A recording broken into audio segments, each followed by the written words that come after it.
نبی کریم صلی اللہ علیہ وآلہ وسلم نے ارشاد فرمایا ہے،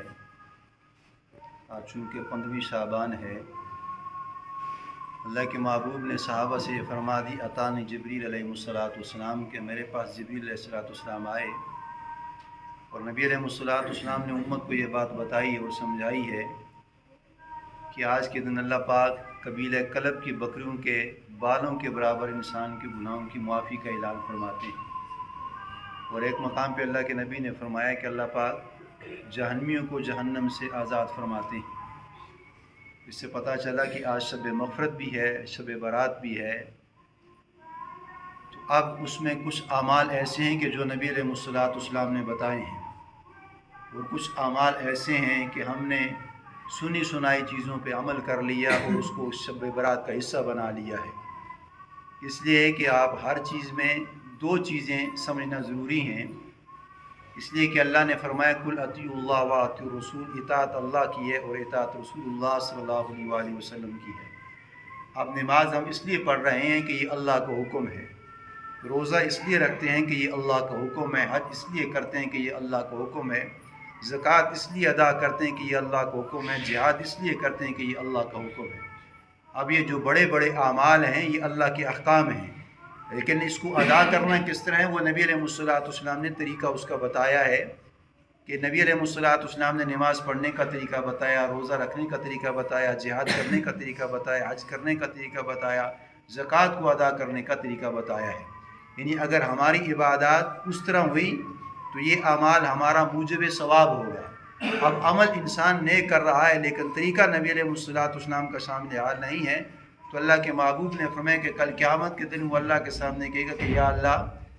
کہ نماز میں نے پڑھی ہے، قرآن میں نے پڑھا ہے، حج میں نے کیا ہے، جہاد میں نے کیا ہے، زکوٰۃ میں نے ادا کی ہے، میرے اعمال نامے میں وہ عمل سامنے نہیں آ رہا۔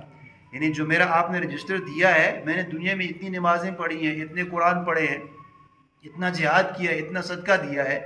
اس اعمال نامے میں نہیں ہے، کہیں میرا اعمال نامہ تبدیل تو نہیں ہو چکا، یعنی جو میرا رجسٹر ہے تبدیل تو نہیں ہو چکا۔ تو اللہ کے محبوب نے فرمایا کہ تو نے جو عمل کیا تھا وہ تو نے اپنی منشا کے مطابق کیا تھا، یعنی تو نے نماز پڑھی تھی، گھر کو چھوڑ کے مسجد میں آ گیا لیکن اپنی منشا کے مطابق تو نے نماز پڑھی ہے، روزہ تو نے اپنی منشا کے مطابق رکھا، شبان کی جو عبادات کرنی تھی تو نے اپنی منشا کے مطابق تو نے پڑھ لی، تو نے دیکھ لی، کسی نے بتایا میڈیا پہ کس طرح ہے، تو نے اس لکیر کا فقیر بن گیا۔ تو ایسے اعمال نبی علیہ السلام نے فرمایا کہ وہ راندے بن جائیں گے، کل قیامت کے دن وہ موجب ثواب نہیں ہوگا بلکہ وہ سارے موجب عذاب کے مستحق بن جائیں گے۔ تو نبی علیہ السلام نے جو صراط کا عمل بتایا ہے، اب یہ نہیں کوئی صراط کا کوئی مخصوص عمل نہیں ہے جس کو میں اور آپ مخصوص عمل سمجھ لیں، لیکن مخصوص عمل کیا ہے؟ اب جو لوگوں میں عرف عام ہے، یعنی عرف عام یہ ہے کہ اس صراط کو اہتمام کیا جاتا ہے، یعنی مساجد کو آباد کیا جاتا ہے، اور اکثر جگہ پہ ہم جاتے ہیں، پنجاب میں جاتے ہیں، وہاں پہ تو باجماعت نوافل کو ادا کیا جا رہا ہے،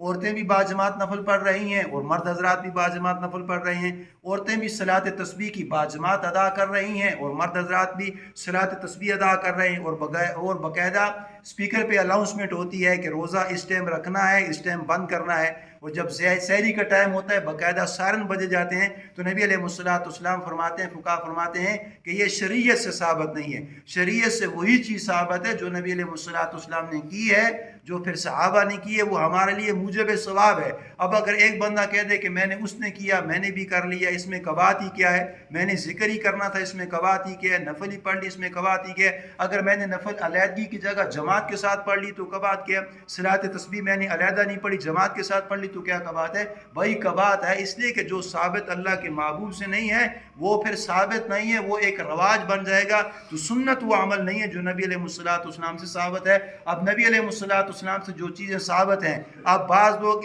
اس رات میں قبرستان جانے کا بھی اہتمام کرتے ہیں کہ نبی علیہ السلام قبرستان جایا کرتے تھے، تو پوری زندگی میں جتنی بھی نبی علیہ السلام کی جو زندگی ہے، اللہ کے محبوب پوری زندگی میں شعبان کی 15ویں رات جو آج کی رات ہے، ایک بار نبی علیہ السلام جنت البقیع کے قبرستان میں گئے ہیں، جو یعنی مدینہ المنورہ کا جو بڑا قبرستان ہے، آپ حج پہ عمرے پہ جائیں آپ کو دیدار ہو جائے گا، بڑا قبرستان ہے جنت البقیع میں۔ نبی علیہ السلام اس رات شعبان کی 15ویں رات کو ایک بار نبی علیہ السلام پوری زندگی میں شعبان کی 15ویں رات کو گئے، یہ نبی علیہ السلام سے ثابت ہے۔ اب اگر ایک بندہ اس سنت کو سمجھ کے ایک بار اس رات کو چلا گیا تو بڑی اچھی بات ہے، یہ سنت پہ عمل ہو رہا ہے۔ لیکن ایک بندہ یہ سمجھے کہ نبی علیہ الصلوۃ والسلام ایک بار گئے، پھر میں بھی ایک بار بھی جاؤں گا، جب بھی شعبان آئے گا 15 تاریخ کو میں جاؤں گا اور میں جتھا بنا کے جاؤں گا، یعنی جتھے سے مراد یہ ہے کہ خود بھی چلا گیا،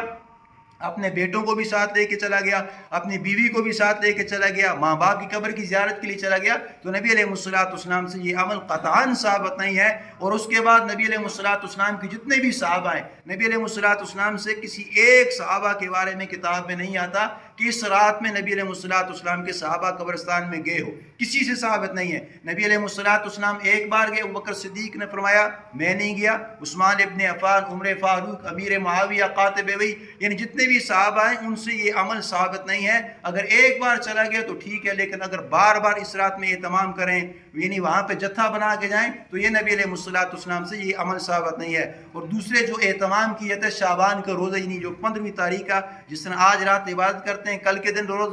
روزہ رکھا جاتا ہے، تو میں نے کل بھی یہ بات کی تھی کہ نبی علیہ الصلوۃ والسلام نے ہر ماہ میں 3 ایام کے روزے رکھنے سنت ہیں، یعنی 13ویں کا روزہ، 14ویں کا روزہ، 15ویں کا روزہ، جس کو ایام 20 کے روزے کہے جاتے ہیں، تو یہ روزہ رکھنا نبی علیہ الصلوۃ والسلام کی سنت تواترہ ہے، یعنی جو نبی علیہ الصلوۃ والسلام سے ثابت ہے ہر ماہ کے 3 ایام کے روزے رکھنے، یہ نبی علیہ الصلوۃ والسلام سے ثابت ہے۔ اور کسی کتاب میں نے نہیں پڑھا، آپ نے سنا ہوگا لیکن پڑھا ہم نے نہیں، ہم نے اپنی جو کتابیں پڑھی ہیں، اپنے ائمہ کرام سے اور علماء کرام سے جو ہم نے درس کا سبق سیکھا ہے، کسی کتاب میں شعبان کی 15ویں روزہ جو 15 تاریخ کا روزہ ہے، کسی علیحدہ کتاب میں ایک روزہ ثابت نہیں ہے۔ کوئی ثابت کر کے بتائے کہ 15 شعبان کو ایک روزہ رکھنا ثابت ہے، یہ نبی علیہ الصلوۃ والسلام سے ثابت نہیں ہے۔ وہ 3 روزے ثابت ہیں، 13ویں کا، 14ویں کا، 15ویں کا، لیکن بعض ائمہ اکرام فرماتے ہیں کہ اگر جس نے 15ویں شعبان کا روزہ رکھ لیا، وہ اس نیت سے رکھ لے کہ نبی علیہ الصلوۃ والسلام نے ایام 20 کے روزے رکھے ہیں، تو وہ موجب ثواب ہے۔